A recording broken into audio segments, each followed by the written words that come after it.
This is the Aftermarket Radio Network.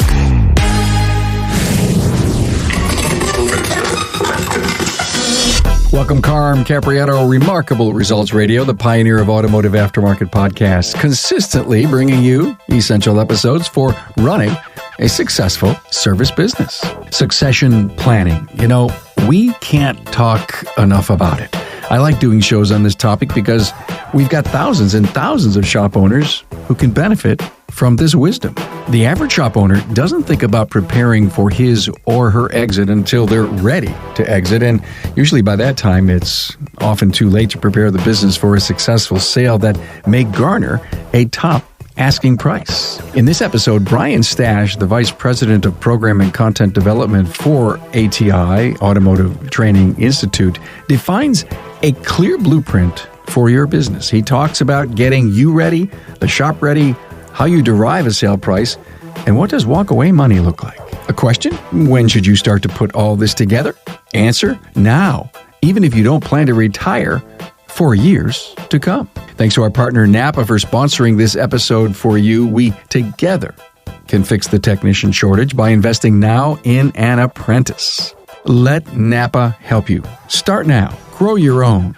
Build your bench. Our future technicians can come from our concentrated efforts. Contact your Napa representative to learn more or log into member.napaautocare.com and get started.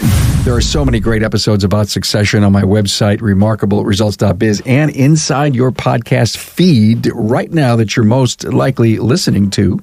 Check out Town Hall Academy episode 240 titled, I Want $1 Million for My Business, as a perfect complement to this episode. Remember, this podcast is the best kept secret to personal networking.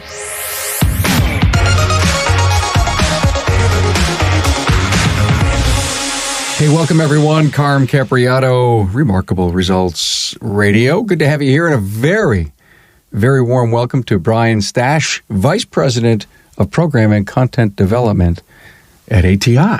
Hey, how you doing, Carm? Thank you for having me, sir. I'm thrilled. I saw you speak at the ATI Super Conference, and I knew I had to have you on. And I know it's a subject that's near and dear to your heart, my friend. It is on succession planning. And you know what's interesting, man? We just can't talk about this enough. Agreed. We've been working together, on the phone and through emails, and we think we have a hell of a great episode here for you. Here's some of the things we're going to cover. Few understand evaluations and multiples. No doubt about that. What is goodwill? We may just break the code there. Where does the sale price come from? Getting the owner ready and getting the shop ready. I think these are just beautiful stuff, beautiful stuff. Let's start, my friend. What are the 4 words of death? As you know, I've been working with shop owners, small business owners for 20 years now. And when it comes to succession planning, when it comes to certain things in the business, one of the things that always gets in the way working with shop owners is I don't have time. Whether it's documenting process, no matter what it is, I don't have time. And unfortunately, I do consider those the 4 words of death of their business and or their succession plan. So it doesn't matter how old or young they are? It does not, sir. It does not. I don't have time. Boy, I think I was guilty of that once in my life. I know I could have been as well. We had this episode on addiction. It was incredible recently. And, there's a point in time you have to say enough is enough. I gotta jump over the line. And I don't have time is such a great excuse. In fact, I tell people, well, you must be really buried. And okay, buried is one thing that I know goes on in my life, your life, everyone's life. But there's a point in time that being buried is not an excuse either. Same thing. That's a great motivator in my mind to move on with a great topic of succession planning. Now, so many don't understand evaluations and multiples. Give us some rules or some math on that. This has been changing over the last several years, but when it comes to determining a sale price for a business in our world, and there's a couple different schools of thought, what this really looks like is all about the profitability of the business. And when looking at a multiplier, creating a sale price, they are taking that owner's cash, that owner's money, whether it's bottom line, net operating profit, whether it's their salary, plus a lot of the little things, interest expense, depreciation, amortization, and things like that from the P&L, which are just paper write-offs. owner's cash times a multiplier. And right now, those multipliers are anywhere from 2 to 3 times, depending how far removed the owner is from the production in the business. Let me tell the audience and you how I've always known this to be, because back when I would work for corporate America, I was involved in an acquisitions team, and I did a lot of this stuff. So you'd look at the net operating profit, net operating income, whatever your accountant calls that bottom line. And I think what you just said is you have to get to an EBITDA number. And on the podcast, we have discussed EBITDA, earnings before income tax, depreciation, amortization. And so you would add that stuff back, including one-time expenses, this, owner's stuff.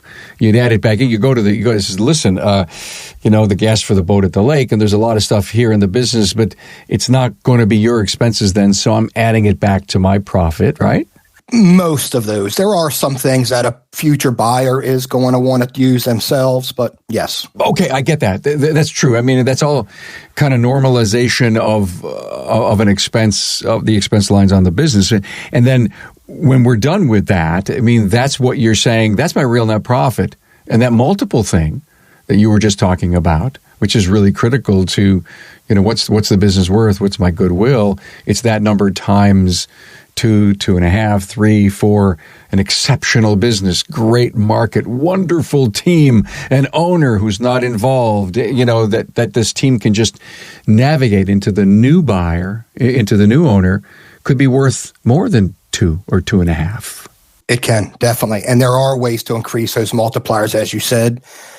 Build a turnkey business, because when you think about this, a true entrepreneur looking to buy a business is not looking for a job. They are looking for a business.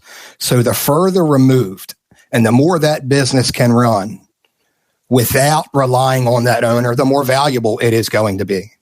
Reality always sits in. I have $1 million business. Of course, I'd love $1 million for it. And that's my first reaction. In fact, we're doing a Town Hall Academy on that.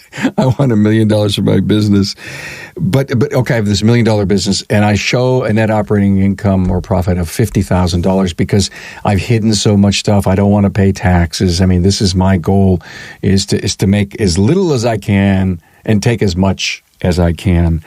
And you're telling me if I make $50,000 and I put a few add backs in there, maybe that's $75,000, and I multiply it times 2, you mean I can get $150,000 for my $1.5 million business? Pretty much. Yeah. When people argue with the fact that they make so little, well, if I do more sales, then it's going to be worth, wait a minute, maybe if I do more sales and I make more money, my business will be worth more. So maybe if I change my ways over the next 5 years, I may have one heck of a great business to sell. I would hope so. And part of your job, obviously, as a coach, is to help the owner, the person looking in the mirror, over many of these great personal challenges. Yes. And one cool thing, now that we're doing this and some owners are getting an opportunity to hear a little bit more about this, they're really looking at the average over the last 3 years. So you really do have 3 years to start driving this business, to start growing the gross profit dollars and the net. So you have a little bit of time, but it really is time to get started if you have any short-term goal. That's true. I always would tell the people that I talk to, if you're hiding inventory, if you're doing this, you're doing that, well, that means I'm going to have more gross profit. Okay. However, wherever your expenses, your labor is on the P&L, it all doesn't matter. It comes into the bottom. But to your point, I love this 3-year chance to get the P&L right, grow the business, grow your margins, and then maybe take out some of the expenses so that it's more legit, so you don't have to fight tooth and nail at the negotiating table? You're 100% correct. And what was funny, when we started putting all this together, started learning more about the multipliers, and this was about 6-7 years ago, when you look at the P&L with the toys and then a P&L clean without the toys, it's really a considerable chunk of change that you're devaluing the business by hiding the toys in it. So clean the P&Ls. Get all the owner stuff out of there. Let it all run to the bottom line. And if you got to pay some taxes, but it's worth it in the long run. Yeah, and that 3-year average is kind of nice. Well, I'm not going to sell it in 3 years. I really have a 5-year plan. even better, right? You got more time. You don't have to compress it so hard. And then bring the troops involved. I mean, a lot of times we don't involve our people in setting these great profit goals. Agreed. So a question, how, with ATI and so many other coaching companies focus on succession, how many succession opportunities do you guys think is a percent? Or maybe as a number? Do you have 100 shops preparing? I'd want to believe it's a little bit more than that, sir. And that'd be a hard number to pick on, but you'd have to think about how many shop owners are boomers or us Gen Xers these days out there in the population of shop owners that are really going to be thinking about exiting the business here over the next couple years. So I'd have to believe it would probably be almost half of the members of ATI are going to be thinking about this very soon. That's a big, big number, Bryan. It is.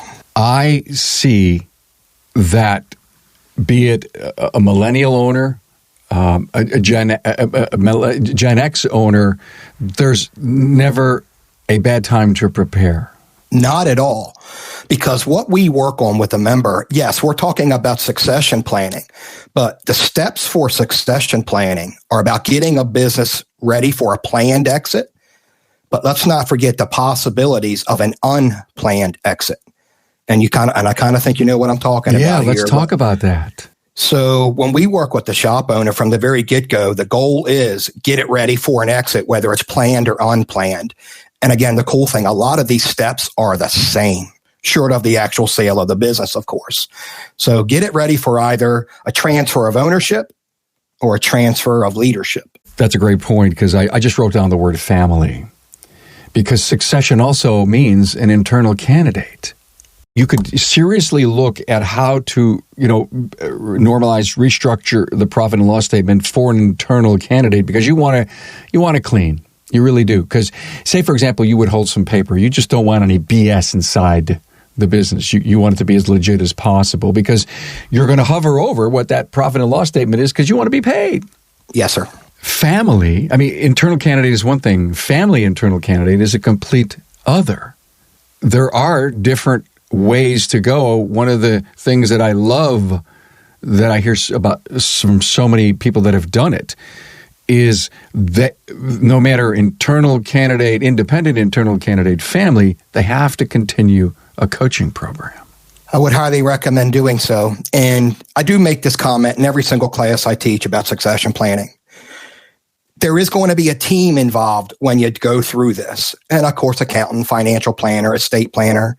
But I highly recommend the coach stay part of this process, because for an average shop owner, there's only one or two other people on this entire planet that understand how they built their business and where they want it to go. That coach is that only other person on the planet. So who would be the best to help groom either the next family member, or to groom that second in command, or to help that new shop owner continue growing that business? So yes, of course, the owner gets paid, because the probability today of holding paper as a seller is probably very tall. I just wrote the word insurance down. The business coach is insurance. Perfect. Thank you. I'm going to steal that from you, using that in my class moving forward. It's yours, my friend. Because that's me. I just bubble with these ideas, and I listen so intently to every guest that I have on, and I try to say, what did I learn from that statement? And I learned that if you're going to have an internal candidate or internal family, and you're going to by any means hold any kind of paper, provide any minority ownership, and you retain major while the person works it off, you have to ensure that they're having the 2:00 wake-ups just like you used to have. Great word. Great word. Business coaches and insurance in any succession program. Frankly, I've always been on record. I don't think you can run a service business today without a business coach, even if it was a 5-year plan, and then you're off, then you say, hey, it's been great. I'm going to be on, you've put me on autopilot. And then how many times do I hear people say, I was away from my coach for 2 years and I had to bring him back? I hear it every day. The biggest factor, and tell me if I'm right, Bryan, accountability. Yes, definitely. And that's what coaching is about. In a lot of cases, an owner knows what to do, may have some concerns on how to do, But as a coach, as a business coach, my role is to help make sure they do the kind of things that need to be done. Wow, this has been great so far. Thank you. What's walk away money look like? I mean, so for example, I just did a deal with my business. I got $500,000 in my pocket. Not walk away money. And we talked about a business valuation. How do you determine a sale price? We've talked a little about goodwill. And goodwill is really your reward for being the business owner, which is sale price minus assets is goodwill. But when it comes down to it, at the end, at settlement table, at closing, odds are you're going to be paying a broker. And I get asked all the time, should I use a broker? And my humble opinion, it's probably one of the biggest transactions a business owner is going to go through. So yes, you got 10% there roughly. You are going to settle some debt. Let's call that 10 or 15%. And then, of course, you are going to be paying capital gains taxes and other taxes throughout this process. So as a good estimate, and it varies all over state to state, but walk away money probably going to be around 60% of that transaction. Okay, walk me through this scenario. A friend of mine texts me and say, I'm interested. I'm ready to retire. You know, you're 20 miles away. I've known you for a long time. Come and look at my business. And it happens, and they start talking about it 6 months later. That individual didn't need a broker. He needed a good attorney because he has a potential buyer. The broker brings in a potential buyer. But if there's a connection, and this is happening a lot, where the connections are strong, people are buying someone in their 20 group out and stuff. Do you need a broker? You don't need a broker. If they feel comfortable that all the legal perspectives, all the legal aspects have been handled, probably not. But that's the key. The key is you cannot do this without a good business attorney. Don't just think you pick up the phone and you say, hey, Joe, my attorney, I have a deal to sell my business. I'd like you to close it. And then the attorney asks you 40 questions you don't have the answers to because he was late in the transaction. The beauty should be, I'm ready to sell my business. I call my buddy. He's coming down to see it. We have shared some information. I pick up the phone and says to my attorney, I may have a hot buyer on my hands. Help me. And then that attorney's going to ask you 40 questions right there that you need to have answers to. Financials, tax returns, and all this stuff. It's got to be in order. Even things like leases. If there's property involved, I'm going to want to make sure somebody does the homework and make sure that the property is fine, not contaminated and stuff like this. It's those kinds of legal things that people don't think about when they ask the question, do I need a broker? Hey, Carm here, and coming up, Bryan explains how to set your business up for the market, both financially and operationally. Hi, Carm here, and I want to talk to you about the Napa Auto Care Center program for health insurance. We've all heard the reports about the rising cost of health insurance, but you'll be happy to know I'm here with really good news. The Napa Insurance Center is now offering the Napa National Health Program, and it's saving Napa Auto Care Centers and their employees money, lots of money. In fact, in the first 90 days following the launch of the program, Napa stores and auto care centers and their employees saved over $2.7 million. That's all thanks to the Napa Insurance Center's partnership with United Healthcare. It gives auto care centers access to the national large group rates on medical insurance with premiums discounted up to 30%. Now, these rates are based on the collective purchasing potential of 22,500 Napa locations, including both Napa Auto Parts stores and Napa Auto Care Centers. And listen to this. The news just keeps getting better. You can choose from 4 excellent United Healthcare medical plans with varying levels of coverage and deductibles to meet a range of needs. All plans are PPOs, preferred provider organizations, with comprehensive coverage. Because of the Napa Insurance Center's partnership with Aflac, you can have access to supplemental insurance benefits, including disability, accident, hospital, and more, all at a Napa-only discount, up to 35%. The Napa Benefits Center can help you with other group benefits too, including group life insurance, retirement, HSAs, and more. Napa's National Health Benefit Program is just one of the many reasons to become part of the Napa Auto Care family, the largest network of independent automotive repair shops in the country. Talk to your servicing Napa store. For more detailed information about the Napa National Health Program, visit the Napa Benefits Center at www.napabenefitscenter.com or call the Napa Benefits Center at 844-627-2123. As a buyer, you would want to cover your butt with looking for environmentals. What was this place? Was it a service station before? There's a lot of things that you have to worry about. Oh, there was a manufacturing plant here. What did they make? I get all that. I was involved in some deals that had environmental issues, and they go on and on and on, and they're sticky. So that's important, and it goes down to owning the dirt. I mean, I guess there's a lot of people out there leasing, but the world has told every shop owner, you gotta own the dirt. Different schools of thought on that one. It is great. It's great to own the property if you plan on using that as part of your retirement plan. Because again, when it comes time to sell, there's options. There's lots of little options here. And if you own the dirt, sell the business, you become the landlord and the lease, and there's reoccurring retirement income. And if you choose you want to sell the property. I would look at that as two different transactions. But would the return on the investment, would the financial side, would the sale give you the kind of financial security you need in your retirement? So lots of different things to think about when it comes to owning the dirt. And I would have been one back in the day. Yes, buy the property. What's your long-term plan look like? Not everybody feels like being the landlord. So if you want to. The thing that excites me as an individual who believes in owning the property is that I do the business transaction here.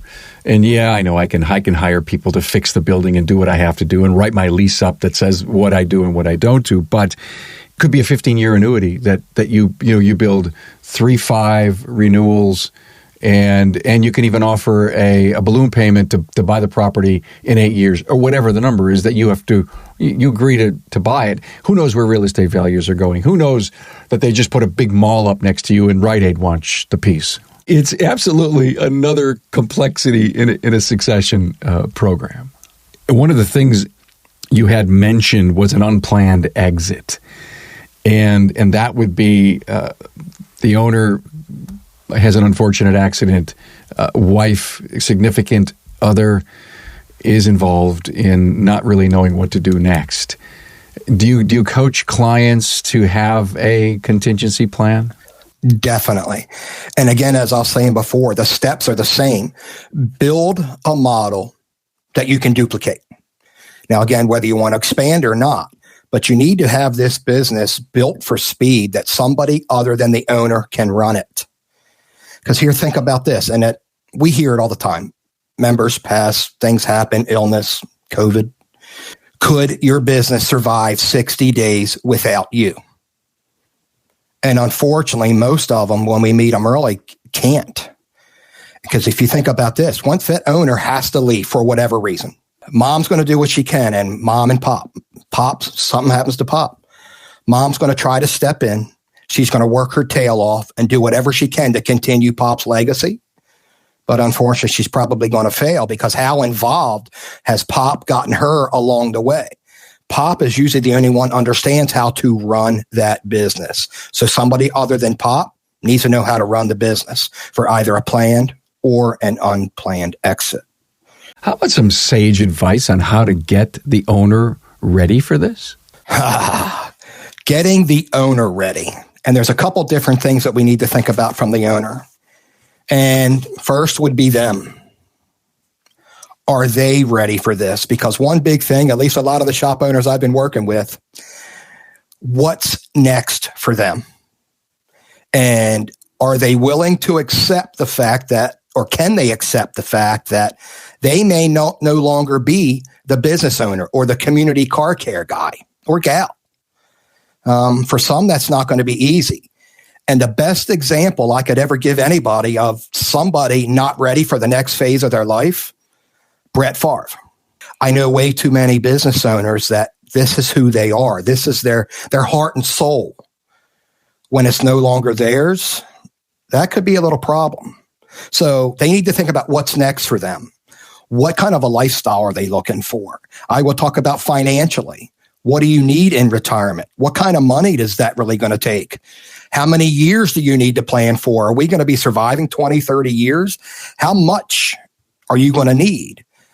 But honestly, Carm, when I first started teaching this or started building the class, succession planning, the one thing I didn't pay enough attention to was getting the family ready.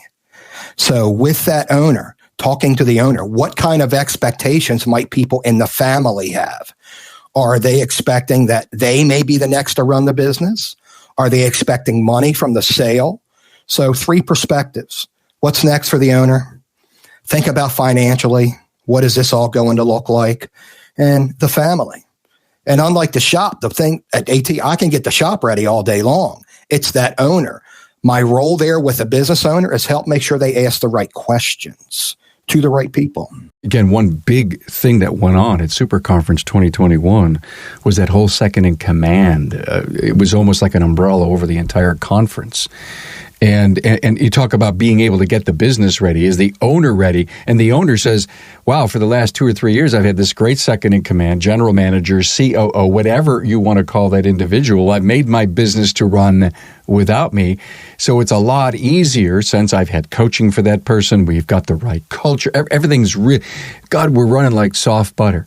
Not that hard to think about exiting the business if you've done everything right. And you don't have to get up every single day and go smell oil. Or gear lube. I love the smell of gear lube in the morning. That's right. It sounds like a movie theme.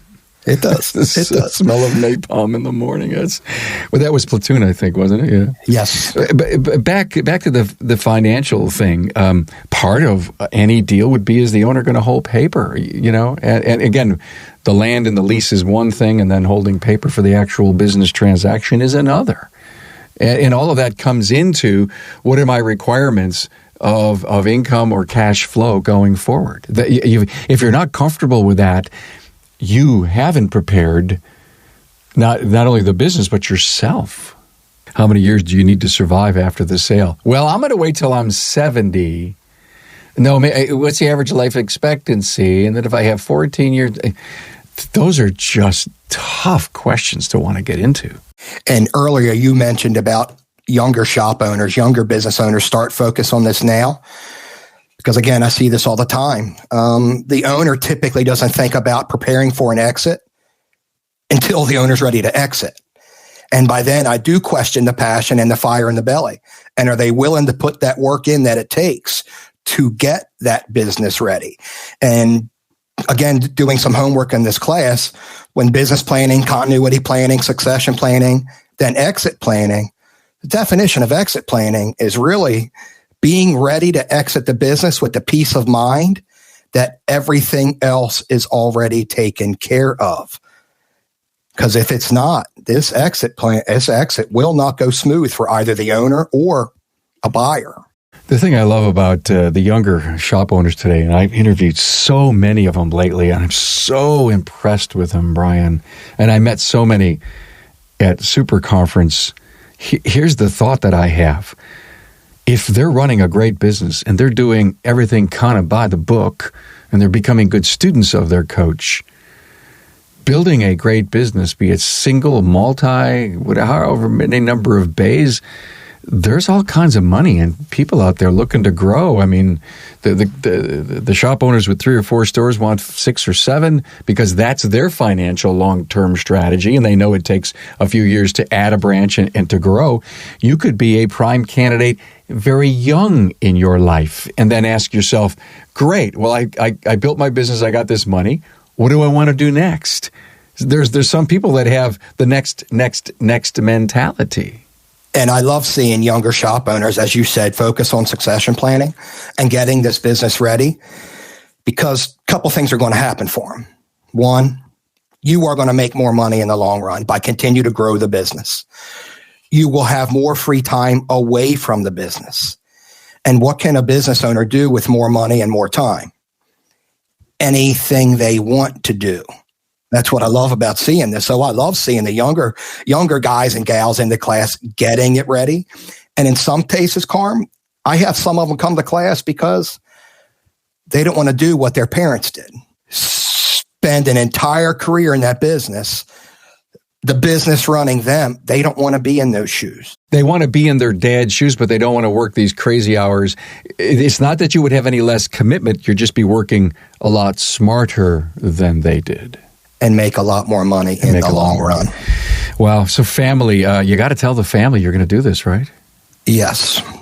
Because I bet everybody has a story on how money wrecked or damaged a family relationship. So I'm not going to get into that. So try to determine whose expectations will need to be managed.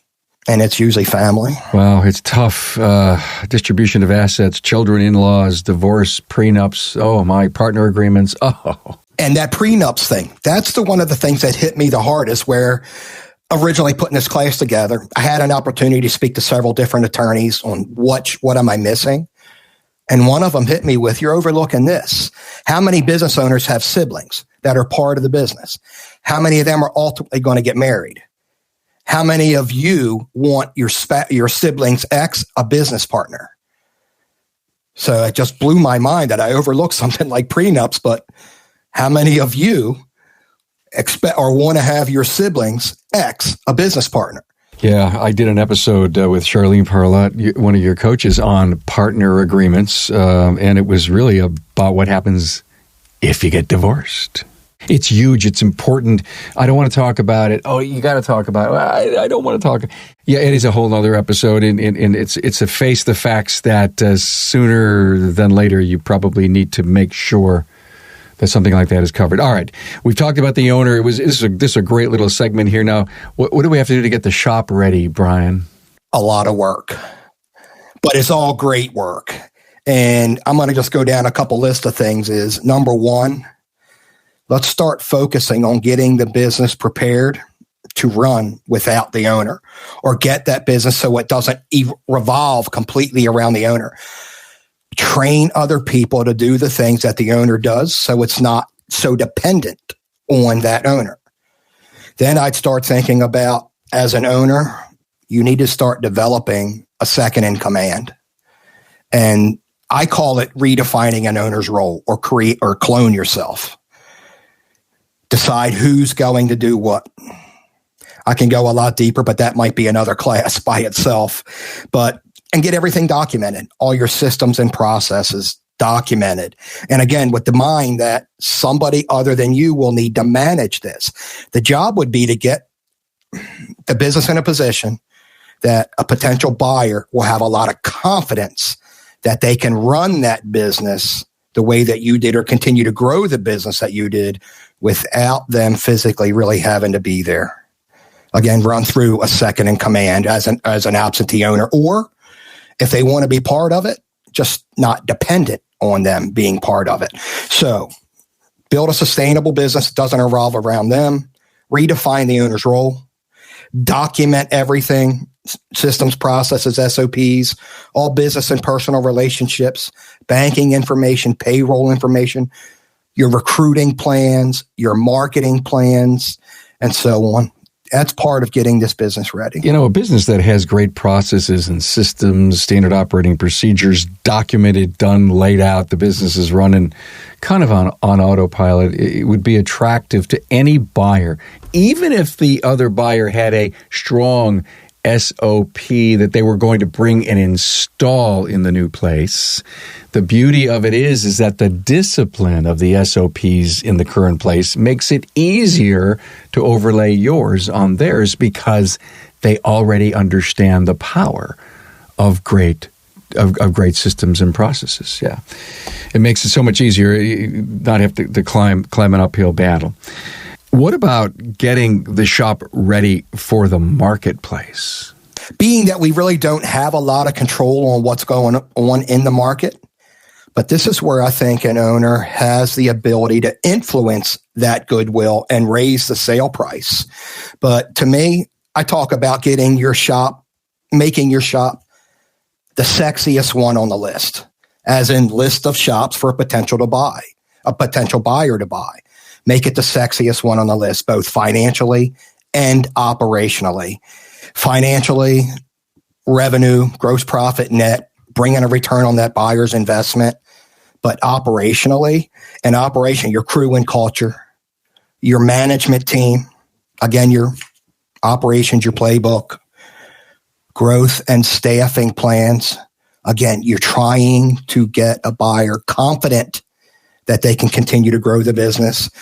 And anything, upgrade software upgrades, equipment upgrades, facility upgrades, because you got to think about this also. When a buyer, we go through the multiplications, you go through a sale price, you go through all that. But a potential buyers do want to walk through, looking at the property, looking at the building. Anytime they feel something needs to be upgraded, repaired, replaced, that's coming right off your sale price, sir. Let's say you go back to that number. We talked about a couple $100,000 for a bid. Let's call it $300,000.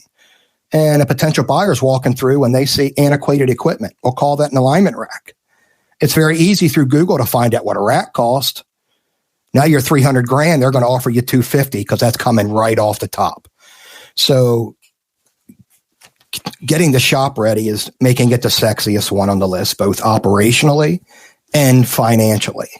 And I know this, and I have the opportunity to speak with shop owners every month, and I meet new shop owners every month. And from time to time, I find out somebody just bought the business we're working with and find out that they're outside of our industry.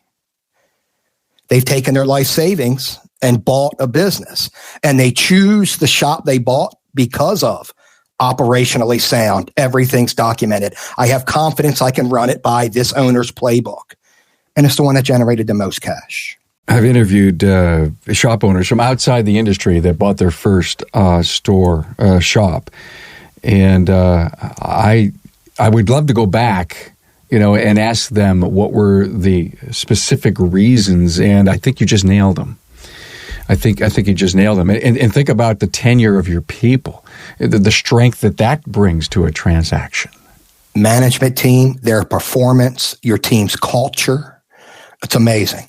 And the cool thing about this, and I don't know if it's cool or not but through Facebook, through Google reviews, somebody very quickly can identify your team's culture and your reputation. And everything you speak to, everything you have said is all about maximizing the goodwill or the multiple that you could get from what the business's performance is. It really is all about profitability and ease of operation for a new owner. Wow. This was so interesting. It started with, I don't have time. I don't have time. And it's kind of like a roadmap, a little bit of a blueprint that we have done here. I think, the show notes will reflect all these great talking points that we have. And all I suggest to people is if you didn't take notes while you're listening to this, go to the show notes page on my website for this episode when it does release, and copy this down and put it on a piece of paper and start checking some boxes. And the cool thing about this, when I talk about work and the work getting the business ready, these are the kind of things I think small business owners needs to do, regardless of whether they're going to be selling that business or not. So it's work, but it's good work. It's not just busy work. It's good work, sir. That's so important. I mean, that could be the greatest ending for this episode. This isn't wasted work. It's good work. It's solid work. It's important work. Working with business owners, I teach a succession planning class at ATI, and I get a bunch in there all the time. And the cool thing about working with some of these folks is hearing what they've already done, and they're usually further along than what they thought. The thing that's not so fun working with these folks, and I've been working with them for 20 years, is when you go through the business valuation, what that business is worth. And then when we talk about the walk away money, you can really see it in their face. You see it in their eyes. You just see, oh my God, what have I been doing? You see them kind of turn green, get a little sick to their stomach, because you mentioned earlier that my business is, I want $1 million for my business. And when they find out that it's not, it kind of makes me a little sick to my stomach as well, because I've been working with these folks and there's not too many, and even with the best run businesses, aren't going to pull that $1 million revenue out. So get that business, get working on it today. Don't be that one sitting there sick to your stomach and shocked that your business is only worth X.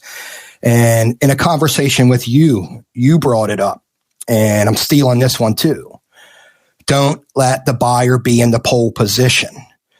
So I don't know if you knew how much that stuck with me, but it leads to everything I talk about. And this is where an owner needs to grab the bull by the horns, start driving that business, start focusing on the things it takes to create real market value, where you can dictate a price, not what someone's willing to pay for it. Yeah, that's a great closing comment. Thank you so much for that. Don't let the buyer be in the pole position. And then when I just heard you say something, you saw the disappointment on their faces and in their voices when you walked them down what a scenario would be if you sold today. And they realize that I'm working so hard for all of this. Well, okay, let's keep working hard in a completely different direction.